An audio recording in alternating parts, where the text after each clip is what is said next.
It's Destination Uri going out to you all across the planet. Delighted to be so doing this morning. It's the morning program. I'm Rowan Hand, that's David Johnston, and that's Attracta Brown. And these are yogis, and you're so welcome into the studio this morning. Thank you. You're outreaching this weekend in an event of altruism. You're helping PIPs and you're helping Women's Aid. Women's Aid, yes. What's it about, guys? What's it about? It's really about bringing people that practice yoga into one event. There's many different teachers around this region, and we've sort of decided between us to try and bring people into the one event. You've often seen the pictures in Times Squares where there's a lot of yogis. They roll the mats out to stop the traffic. And I thought, well, why don't we do something like that here? What a nice idea. Yeah? Yeah. But of course, our weather is not really kind to us at this time of year, so an inside event would be more. So where are you going to do it? Alton House on Belfast Road. And this congregation of yogis will raise funds. Is that what we're hoping to do? That's right. For Women's Aid and Women's PIPs? Aid and PIPs, yeah. What's the connection with Women's Aid and PIPs? You just select them at random? Well, I know Attracta was working with PIPs, and I thought that would be a good tie-in as well. And I've done a little bit of work with Women's Aid before, and I've seen the work they do, and it's really tremendous work. It is. And it's very sort of like backseat sort of work. It's never, in our community, it's sometimes, I wouldn't say not so much appreciated, but just in the background. Yeah. Sometimes, of course, with Women's Aid, it's necessary because you've got these infidels who come charging down, demanding their rights. That's my wife you've got in there. There's trouble, and they have to be very, very careful. Yes. We last spoke, Attracta, when you were doing yoga for children. Yes, indeed. Yeah. How many of them did you Lots of them. throw out? Did they torture you, or was it okay? Tortured me. Yeah, it was brilliant. Yeah, really you're well good. fit for it. You enjoyed it. Yeah. Yeah. And what's the philosophy of working with children in yoga? Remind me of that.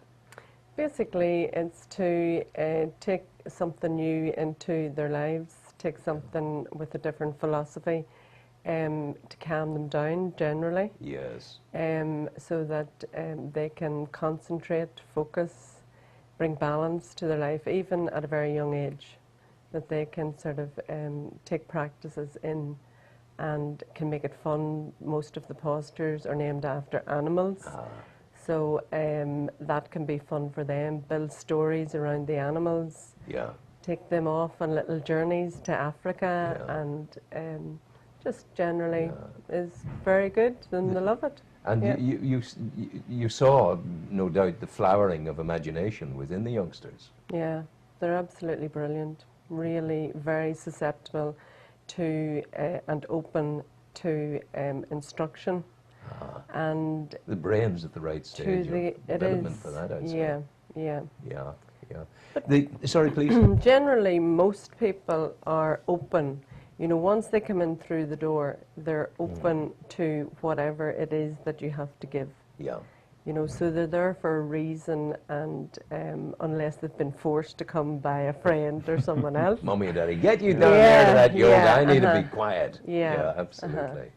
So, how long are you doing the business of yoga? How long have you been a yogi? Probably roughly around 7 years. 7 years. Yeah. What possessed you to begin? To begin, I thought I was quite into fitness and running and swimming, etc.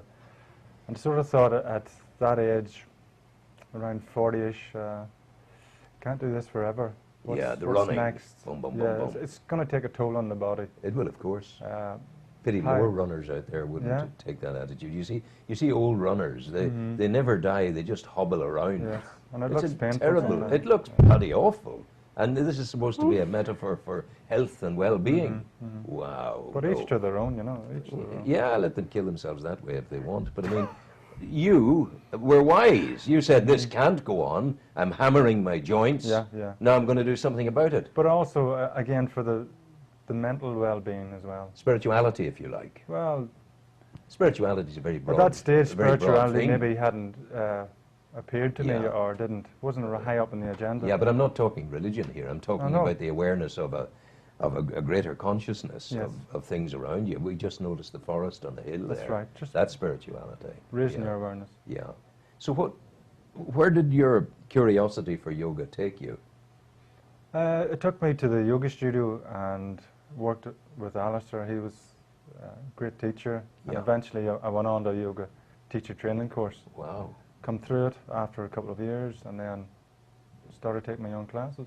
Well, it's not dare I suggest to you, but my observation is you're the right kind of long shape for yoga. You could twist your legs any way you want, I suppose. But I mean, if you're a wee stumpy fella like me, it's more difficult.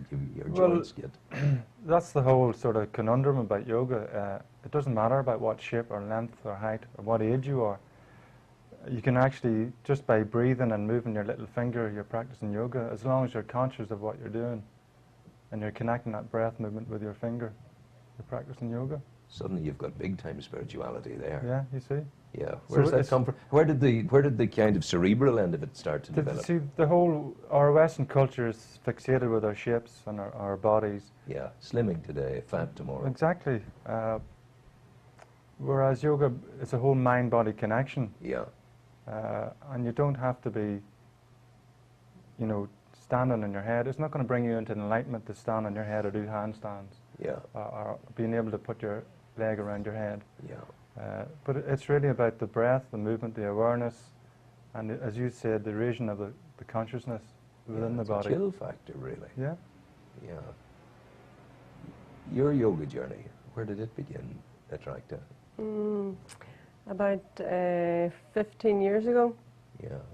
And again, something like David, I was finding that the exercise regimes that I was doing wasn't fitting with me as I was maturing. So I decided that I wanted something different. I had back pain. Oh, you poor woman. Yeah. So I was advised to go to a yoga class, and Wow. that basically started my journey. I love your use of the word, and you used it beautifully, maturing. That was nice. That's good, because we all are doing that. We are maturing. Absolutely. We're maturing attitudinally. We're maturing physically.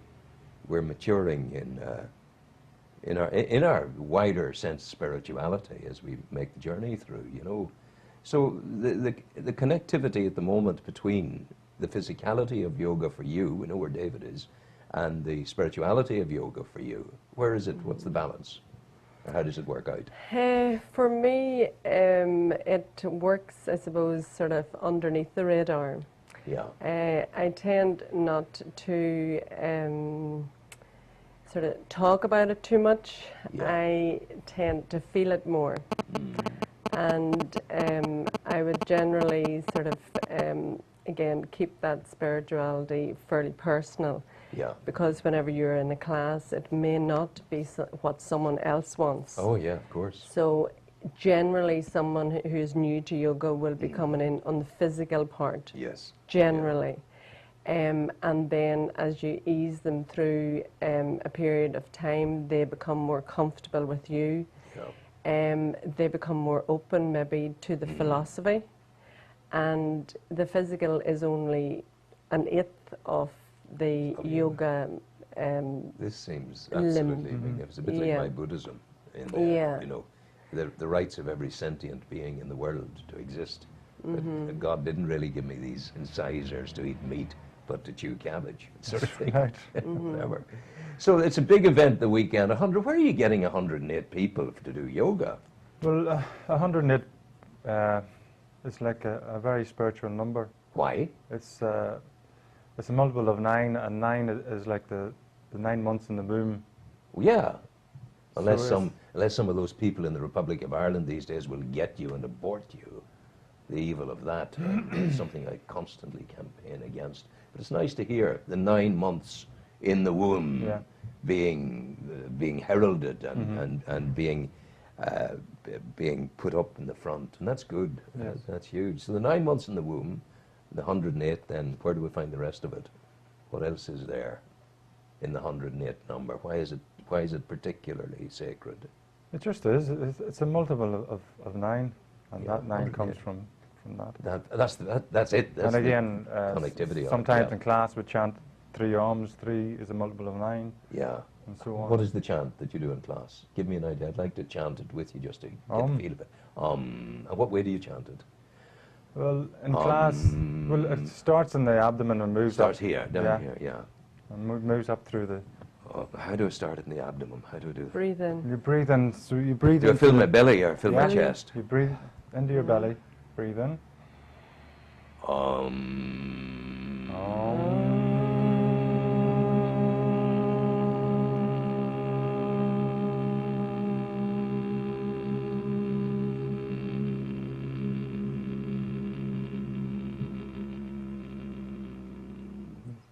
And then let it go. And That's then lovely. You I just let like- that sound vibrate through the body. I like that. I'm going to do that again. Ready?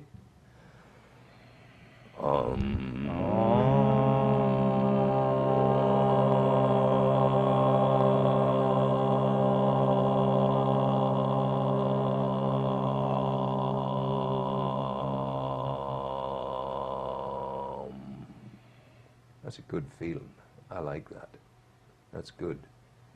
And actually, that's a sound that a baby would hear in the womb That's right. with great clarity. And in Comes actual straight fact, through. what you're doing there with that chanting, you're vibrating through your body, so you're massaging your internal organs and the rest of the body. Wow. You're raising your vibration, Wow. energy. I think that's wonderful. So, So the weekend, what do you hope to? How much do you hope to raise for these charities?